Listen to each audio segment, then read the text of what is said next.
KBR 68H adalah kantor berita radio swasta terbesar di Indonesia. 650 radio jaringan di Indonesia serta 9 negara Asia dan Australia mengudarakan produk kami. Aneka program radio berbasis jurnalisme berkualitas tinggi yang menjadi rujukan masyarakat. Kantor berita radio 68H, terpercaya menjangkau Nusantara.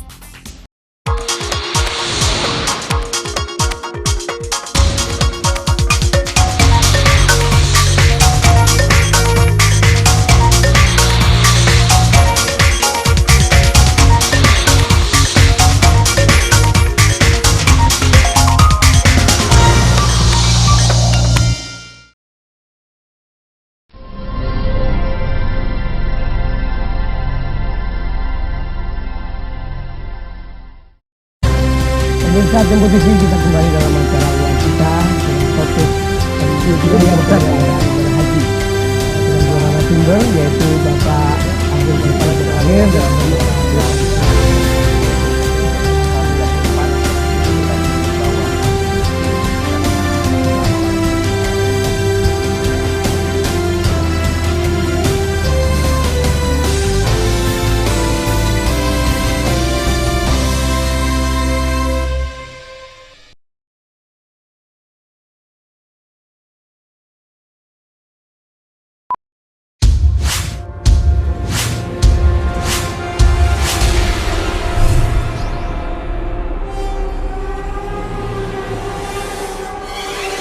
Koran Tempo.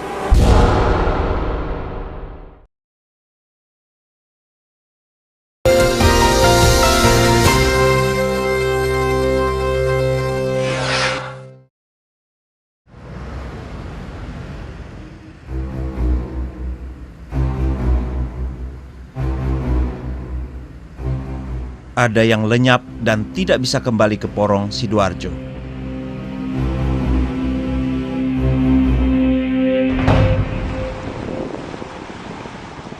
Sejak lumpur panas dari lokasi pengeboran gas milik Lapindo Brantas, 19 desa tenggelam.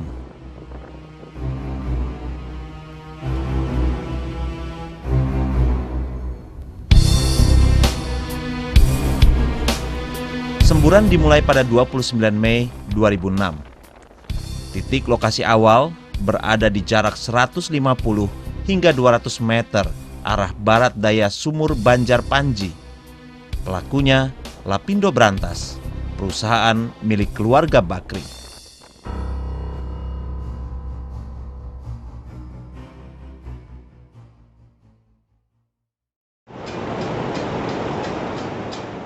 Yang lenyap dan tak kembali bukan cuma desa-desa, juga bukan cuma sawah, juga bukan cuma sumber ekonomi atau harta benda warga yang direnggut tanpa permisi.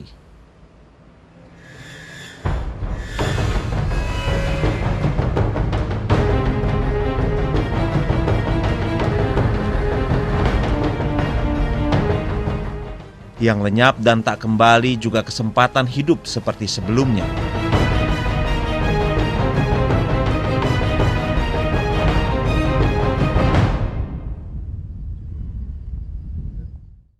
Jadi warga saya tuh ada yang ya istilahnya mati ngenes ya kan, banyak yang meninggal dunia ya kan, entah sakitnya bagaimana.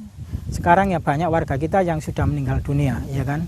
Terus yang kedua banyak yang gila ya kan, ada yang gila ya kan, lumayan yang gila sampai hari yang masih belum bisa kembali akalnya masih ada.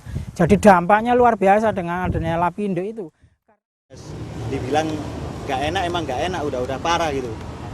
Kenyataan 4 tahun lebih udah parah, udah susah parah, gak punya apa-apa gitu kan.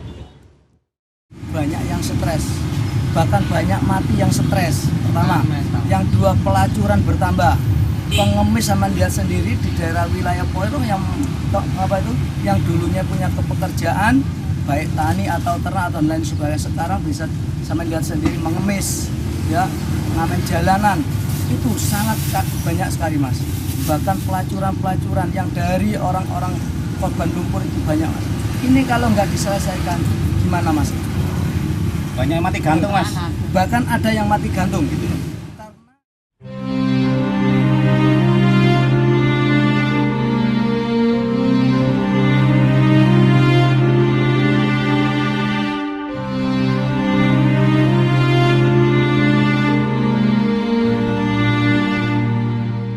Warga putus asa, frustasi, hingga ada yang berniat mengakhiri hidup.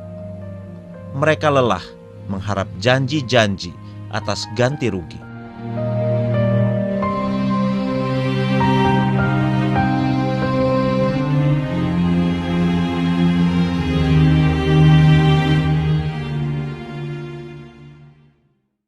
Saya demo ada di sini tidak mau pulang karena dia pemerintah DPR tadi dia mengerti kalau orang korban lumpur itu sudah 5 tahun tergantung-gantung di desa orang gitu. Ada desa orang itu kan kehilangan pekerjaan, kehilangan kemungkinan apapun.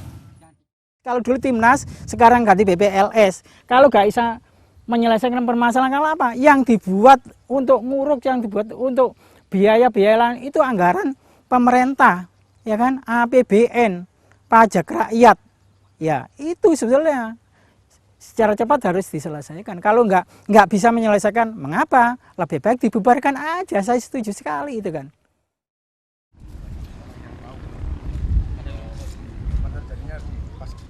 Dulu mereka hidup dengan penghasilan tetap. Kini warga harus menghidupi keluarga sebagai pekerja serabutan.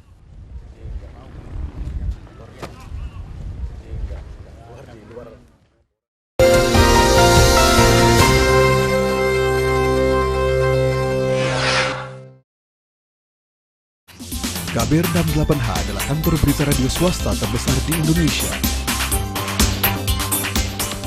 650 radio jaringan di Indonesia serta 9 negara Asia dan Australia mengudarakan produk kami.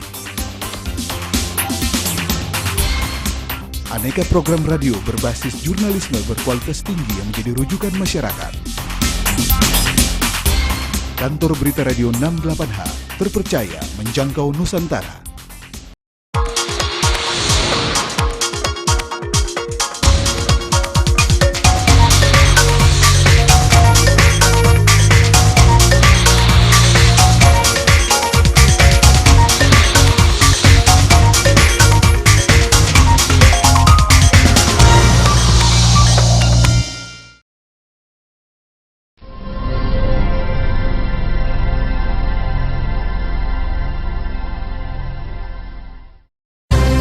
Pemirsa kompetisi kita kembali dalam acara yang kita dengan topik tentu yang besar adalah haji. Dengan dua narasumber yaitu Bapak Abdul Kepala Terakhir dan Bapak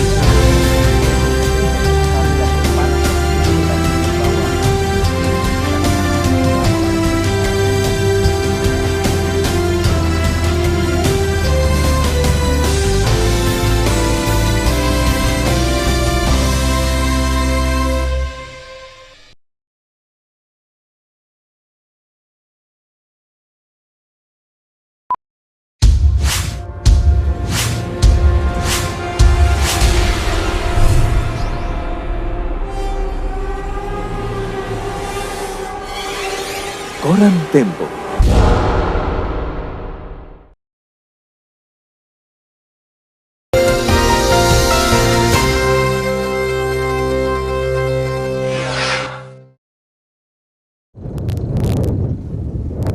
Lumpur Lapindo bukan cuma mengubah keadaan lingkungan Porong. Kehidupan warga ikut diubah, bukan menjadi lebih baik.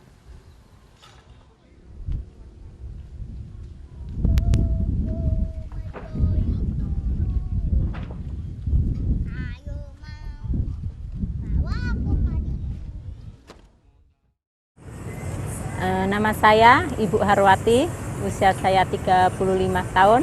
Saya ibu dari 2 orang anak. Saya asli dari desa Siring, RT 10. Saya warga korban lumpur Lapindo dan profesi saya sekarang sebagai tukang ojek tanggul.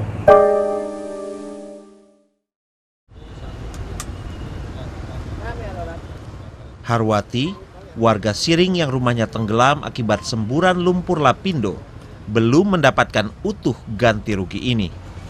Ia terpaksa menjadi tukang ojek keliling Tanggul Lumpur.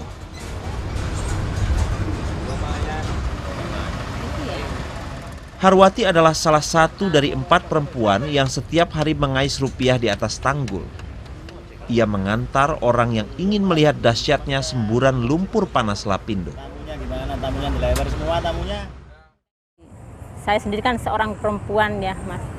Kalau dianggap berat sih berat, tapi ya gimana lagi, demi melanjutkan kehidupan mau gimana lagi, jadi harus kita jalani.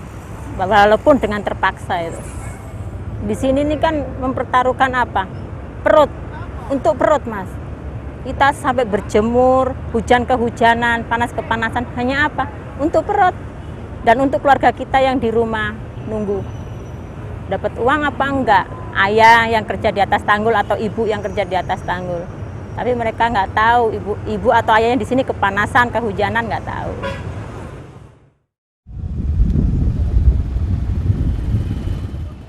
Mulai pukul 6 pagi, Harwati mangkal di tenda biru ini bersama rekan-rekannya. Ia tetap di sana, kendati matahari kian memanas.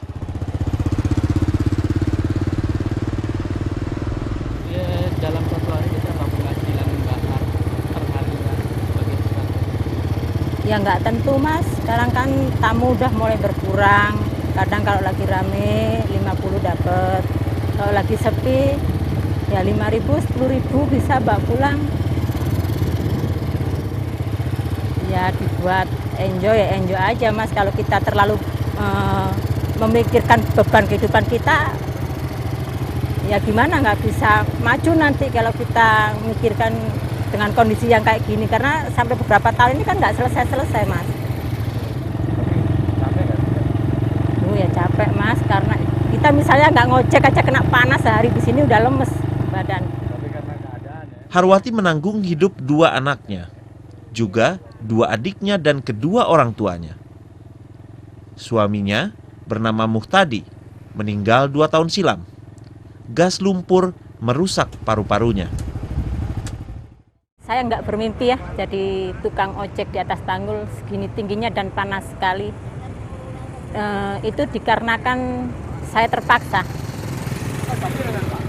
dengan terbenturnya kebutuhan ekonomi, dan saya juga kena musibah dengan meninggalnya suami saya. Dulu sebagai tulang punggung keluarga ya, jadi keluarga besar saya itu ditanggung oleh suami soal kebutuhan sehari-hari. Setelah beliau meninggal, jadi saya yang sekarang mengambil alih sebagai tulang punggung keluarga.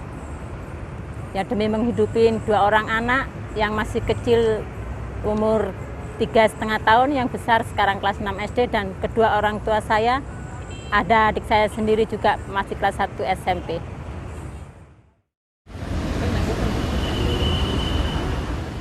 Dari mengojek, Harwati bisa mengumpulkan uang antara 5.000 hingga 10.000 rupiah per hari.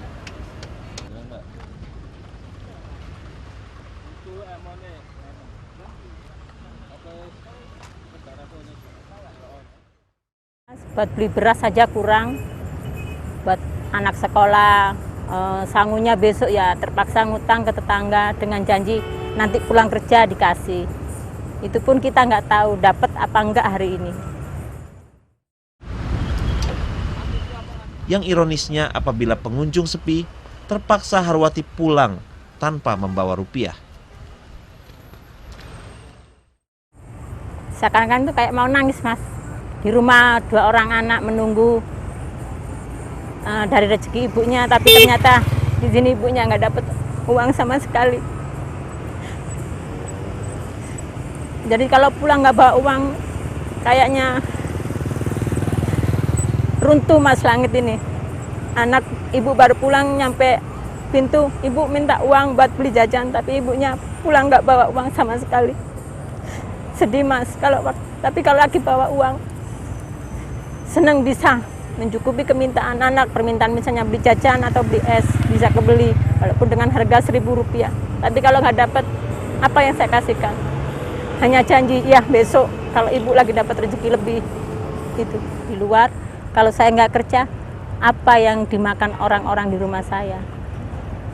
Jadi sempet nggak tahu lah mau apa. Jadi kerjaan sehari-hari di rumah itu bengong, bengong, dan bengong.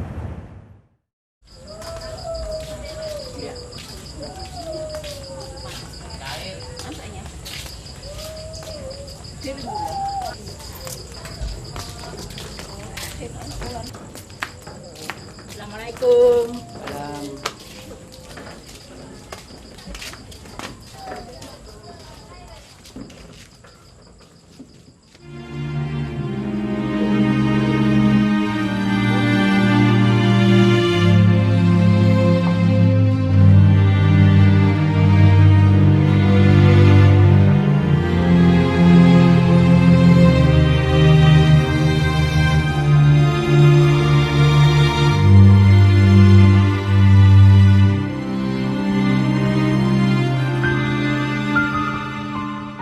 Suara batinnya seperti bilang, anakku harus makan setiap hari. Waktu hari-hari sepi di atas tanggul, saya hanya memandang dari jauh di mana dulu rumah saya di situ, terbentang keluarga saya hidup dengan damai, dan dengan sekarang sangat berbeda jauh. Sekarang hidup di kampung orang dengan 2 orang anak dan sebagai tulang punggung keluarga. Jadi pikiran itu terkadang itu kayak gimana gitu. Mau berlari, lari kemana? Di rumah ada yang nunggu. Kalau nggak berlari, apakah saya mampu? Tapi dalam hati insya Allah saya mampu.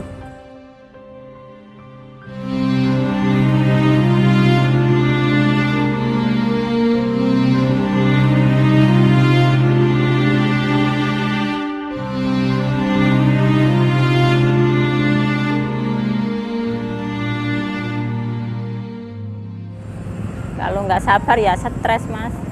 Gimana?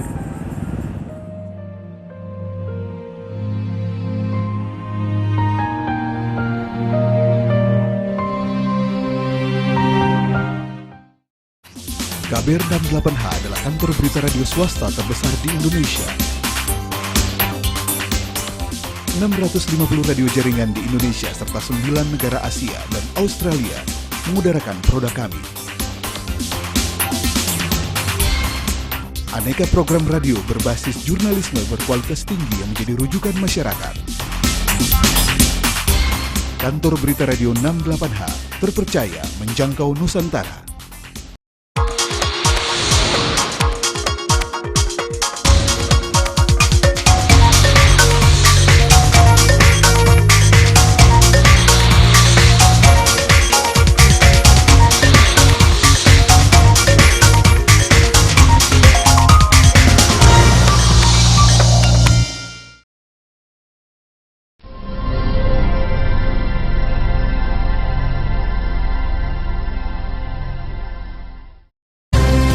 Pemirsa kompetisi, kita kembali dalam acara kita dengan topik tentu juga yang besar adalah haji. Dengan 2 narasumber yaitu Bapak Abdul Kepala Terakhir dan Bapak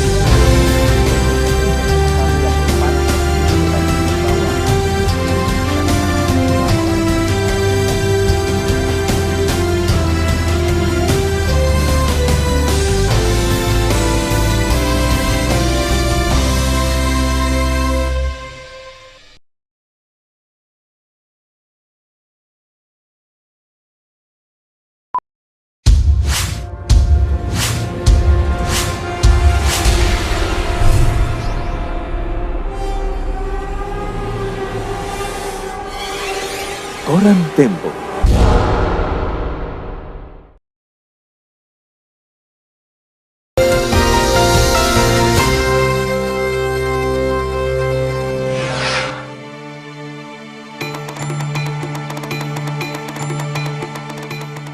Korban lumpur lapindo terus menuntut hak mereka.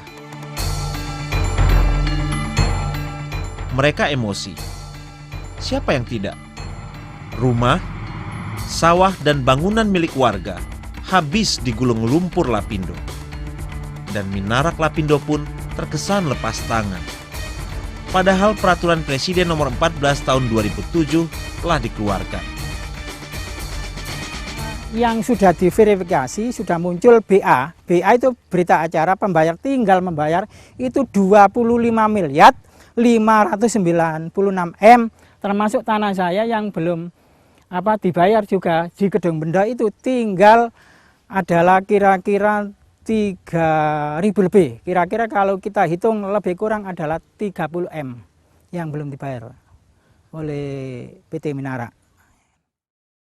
Mereka mengatakan kita lepas tangan, kita tinggalkan saja tempat itu, selesai.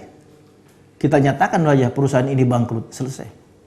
Dan akan diambil oleh pemerintah. Tapi 4 tahun kami bersama-sama di sana. 4 tahun kami sama-sama ingin menyelesaikan persoalan itu. Dan kami sekarang punya banyak kawan untuk saling bahu-membahu membangun Sidoarjo kembali ini. Dan itu adalah tekad daripada keluarga Bakri untuk membangun Sidoarjo kembali. Di Mahkamah Agung, kasus perdatanya inkrah itu sudah diputuskan Lapindo tidak bersalah. Nah, kita ikuti saja proses itu, namun tentu bukan berarti Lapindo dinyatakan tidak bersalah, lantas dia menunda pembayaran seenaknya gitu kan.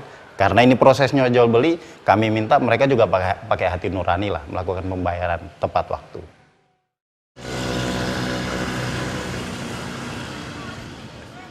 Segala upaya dilakukan demi pembayaran ganti rugi yang dijanjikan, termasuk dengan menginap di emperan Gedung Wakil Rakyat Sidoarjo ini demi keadilan. Lapindo ditalangi dana APBN menolak, tapi disuruh bayar, katanya nggak punya uang. Ya, gimana ini kebenarnya itu di mana? Padahal saya di sini sudah 2 bulan, karena saya ini merasa belum adil, masih merasa masih ditindas dengan penguasa, dengan pengusaha, gitu. Masih tidak ditindas sama, tapi ketegasan pemerintah kok sepertinya nggak ada sama sekali.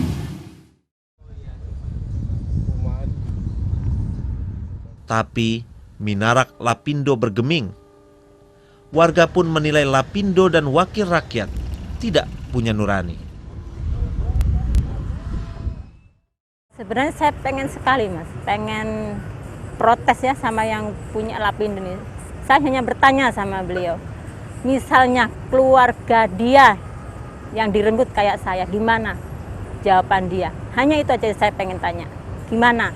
Atau tukerlah, sementara tuker, coba dia hidupkan saya sehari aja. Kalau dia nggak sanggup, termasuk saya juga nggak sanggup. Jadi gimana pikiran beliau itu yang punya perusahaan ini? Tolonglah, kita ini rakyat kecil, Mas. Nggak berpikir macam-macam, kembalikan aja rumah kita yang kayak dulu. Itu aja, kita nggak muluk-muluk. Menurut Komisi Nasional Hak Asasi Manusia, semburan lumpur Lapindo merupakan kejahatan kemanusiaan. Seandainya nanti tim menyimpulkan bahwa terdapat indikasi pelanggaran HAM yang berat, dan sidang paripurna Komnas HAM pun menyetujui itu, maka tindakan selanjutnya adalah berkas akan diserahkan kepada Jaksa Agung untuk segera dilakukan penyidikan terhadap kasus ini. Nah, sampai saat ini apa yang kita lihat bahwa 18 bentuk pelanggaran hak asasi manusia yang berdasarkan Undang-Undang Nomor 39 Tahun 1999 tentang hak asasi manusia, yang sudah kami sampaikan lebih setahun yang lalu kepada pemerintah dan DPR, sampai sekarang belum ada tindak lanjut yang signifikan yang kami lihat gitu. Nah, mestinya pemerintah melaksanakan rekomendasi yang kami berikan.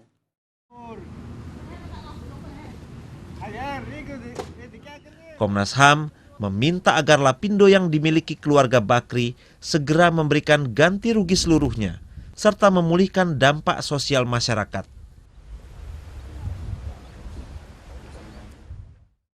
Kasus lumpur Lapindo ini, maka sebenarnya ada banyak sekali kewajiban negara yang mestinya segera dilaksanakan, termasuk melindungi warga negara itu dari tindakan korporasi yang kemudian mengakibatkan masa depan mereka hancur, mereka harus terusir dari desanya, mereka harus pendidikan mereka tidak jelas, kehidupan mereka tidak jelas, semua, bahkan masa depan mereka tidak pasti.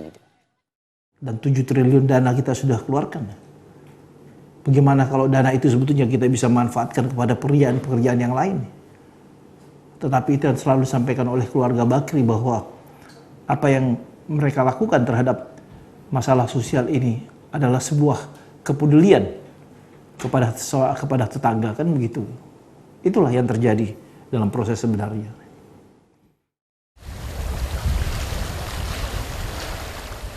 Dampak semburan lumpur lapindo tidak bisa dianggap enteng. Efek domino yang sangat mengenaskan adalah permasalahan sosial ekonomi kemasyarakatan yang berubah menjadi negatif. Mengatakan adanya tidak trust, ada injustice, gitu ya, dan menimbulkan ketidakpercayaan pada orang, itu tentu akan melekat pada anak-anak mereka, sehingga mereka tidak mendapatkan misalnya secure attachment.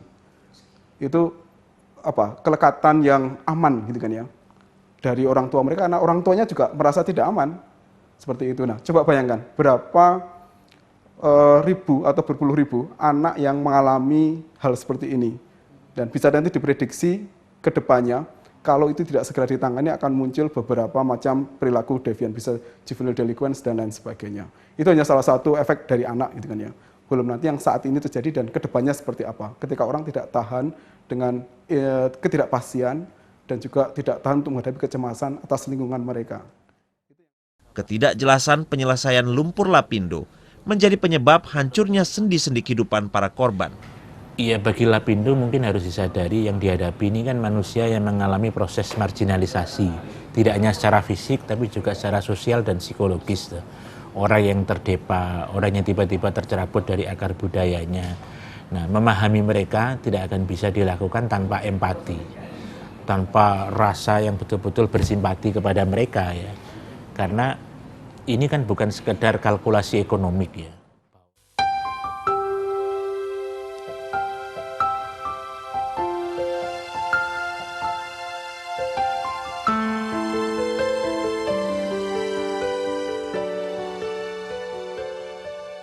Lurah Hasan, tukang ojek Harwati, serta para korban yang menginap di emperan DPRD Sidoarjo tahu pasti sendi kehidupan apa saja yang telah hancur akibat lumpur. Seiring fajar terbentang luas,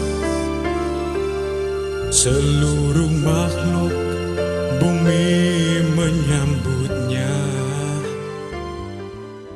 Saya mengharapkan yang bisa menyelesaikan permasalahan ini adalah satu, perpresnya. Memang presidennya itu hanya pinter membuat perpres, tapi tidak bisa melaksanakan. Itu lucu sekali. Namanya presiden harus bisa mengatasi permasalahan yang kecil. Untuk apa? Tinggal ambil uang APBN, bayaran. Ini kan rakyat, jangan dibiarkan aja lah. Iya kan? Sebenarnya saya nggak ikhlas, Mas.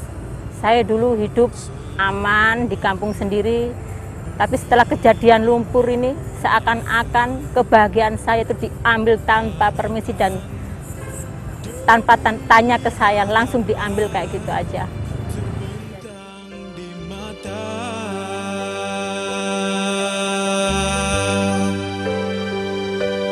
Gemuruh liar bumi dihempaskan, berjalan